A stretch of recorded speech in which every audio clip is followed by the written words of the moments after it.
Good day, everyone. I am the last presenter to present these topics, including the social relationship targets, classroom environment targets, neglect of affect learning, and why do teachers need to know about effective assessment. But before that, here is our learning objectives. So now let's delve in our topic. So first is the social relationship target. So as stated here, it is a complex set of interaction skills including identification of and appropriate responses to social indications that defines social relationship targets. So it means that these are the ways people interact with one another using skills like communication, cooperation with others, and showing empathy to each other. So as you can see in the table, that's are the example of social relationships. So pasadahan lang natin. So per relations, it means that getting along with classmates, friendship, making and keeping friends, cooperation, working well with others, collaboration, teaming up to achieve goals, taking a stand is standing for what is right, conflict resolution, solving disagreements peacefully, group functioning, working effectively with groups, pro-social behavior, showing kindness and helpfulness, and empathy, which is understanding others' feelings. So those examples I've mentioned are mostly relevant in basic education, specifically in elementary. So these traits help students learn better, while in high school, they prepare students for real-world teamwork and success in the workplace. While according to Birch and Tumbari 2004, social interaction also helps in active learning and deep understanding. So here are some examples of social relationship areas and its corresponding targets. So first is the peer relationship. So as you can see, the target concerns such as showing interest in others, listening to peers, sharing to a group, and contributing to group activities. So as example stated, students will share their ideas in a small group discussion. So here you can apply the target concern by showing interest to the ideas of your classmates, by listening to it, and after he or she share his ideas, you can also share yours to contribute for your group discussion success. So the next areas and target concern is the cooperative skills. So the target concern stated are the sharing, listening, volunteering ideas and suggestions, supporting and accepting others' ideas, taking turns, and criticizing constructively. So the example stated is that students will demonstrate that they are able to negotiate with others and compromise rather. So by negotiating and compromising, so you can communicate with them by sharing, listening as well, supporting their ideas, and taking turns if you have a part of it. So after I've mentioned all those targets, so I have here an activity. So first, the instruction. There are 4 scenarios. Each one after the subtopics is presented. Answer the scenarios in one half yellow paper and be ready to justify your answers. So here is the first scenario regarding the social relationship targets. So you can pause the video and answer it. Now let's proceed to our next subtopic, which is the classroom environment targets.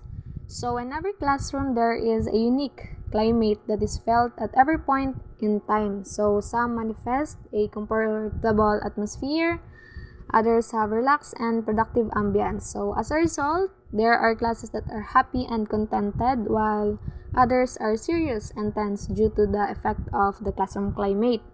So it shows that it follows that students behave differently as dictated also by the classroom climate. So some shows a warm and supportive class while others register as cold and rejecting. So when students feel accepted and supported, so they are more likely to participate in class, respect others, and enjoy learning. But if the environment feels strict or negative, so students might stay quiet, feel anxious, and might lose interest in learning. So here it shows that classroom climate or culture directly affects how students think, feel, and act with their learning. So those are the examples of a classroom environment, classroom climate, or a classroom culture. Here are some of the characteristics of classroom environment targets. So to sum it up, these characteristics, so classroom environment encourage an engaging classroom with care to each other, accept and like to each other, sharing their norms and expectations, an open dialogue between a teacher and a student, like yung teacher to student conference. So with this, a positive classroom environment can create a comfortable, supportive, and engaging atmosphere that allows students to learn effectively. And it also helps develop important social and effective skills such as empathy, collaboration, and respect, which are crucial for both academic and personal growth. So to check your understanding, here's the another scenario for classroom environment target. So you can pause the video and answer the activity. So now let's move to neglect of affect, or why effective does not really foster in learning. So students' affective dispositions or the tendencies or inclination, which means a student's natural way of feeling, thinking, or behaving towards something, such as the feel of being interested, motivated, or responsible with their learning. So these are often not emphasized in the curriculum because the focus is on academic or the cognitive learning of the students. So because here there is so much knowledge and so many skills that society wants today's students to master. So because of society demands, so affective is being neglected because they rather prioritize cognitive skills of the students like mastering a subject. So the teachers are busy on improving students' score. And there it shows that they rather prioritize the learning rather than the well-being of the students. Now let's delve in this question. Affect gets overlooked even by teachers who recognize its importance. This affective assessment is crucial. Why? So, well, almost certainly incline the teacher to think about the degree to which any classroom activities promote appropriate affective outcomes. So, even though many teachers understand that students' feelings, attitudes, and motivations play a big role in learning, they often don't pay enough attention to these aspects. So, this happens because teachers are usually pressured to focus on academic performance, such as the test results and lesson coverage. So, as a result, the emotional side of learning, which is called the affective domain of the students, is often ignored. However, affective assessment is crucial because it helps teachers understand how students truly feel about learning, their level of interest, motivation, and attitude towards school, teachers, and classmates. And the other point is that will make the teacher aware of affect's importance. Such synthesized teachers will devote at least some effort to the promotion of the kinds of students' attitudes, interests, and values that will surely influence their lives. So, as what I've stated kanina.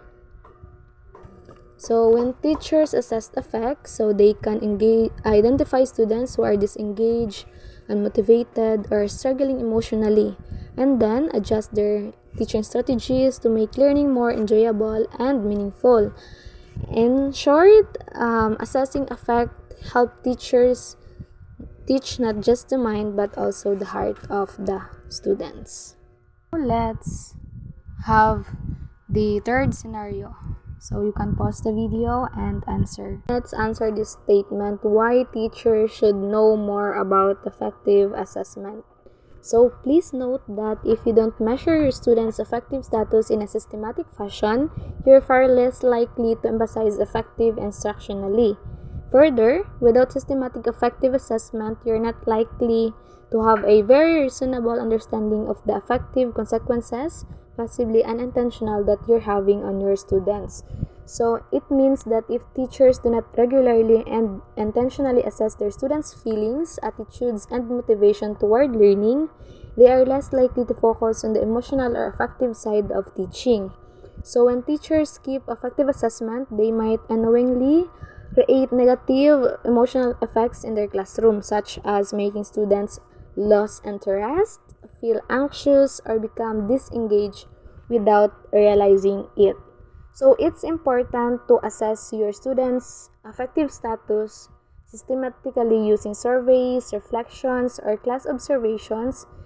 So teachers might gain valuable insight into how students feel about their learning experiences, how motivated they are, and how classroom interactions influence their emotion. So it helps teachers to adjust their teaching strategies, so to promote a positive attitudes, confidence, and a love for learning. So in short, knowing students' emotions leads to better teaching decisions and a healthier classroom environment. So next point is that using a fairly straightforward self-report instrument. So like yung sinabi ko kanina sa systematically, like magamit ng survey, checklist, or questionnaire where students can rate how they feel. Ito din yung mga halimbawa ng Likert inventories, yung nag-focus lang siya sa same variables, while yung sa may multi-focus affective naman is hindi lang siya nag-focus sa isa but sa maraming variables. For example, lang nito is yung I enjoy their subject. So like yung sa Likert scale, so students can check if they are strongly agree, neutral ba, disagree, or strongly disagree. So by using these simple tools, or it is easier, it can save time, and it can give a useful results about students' emotions or attitudes. So mas madali siyang ma-identify.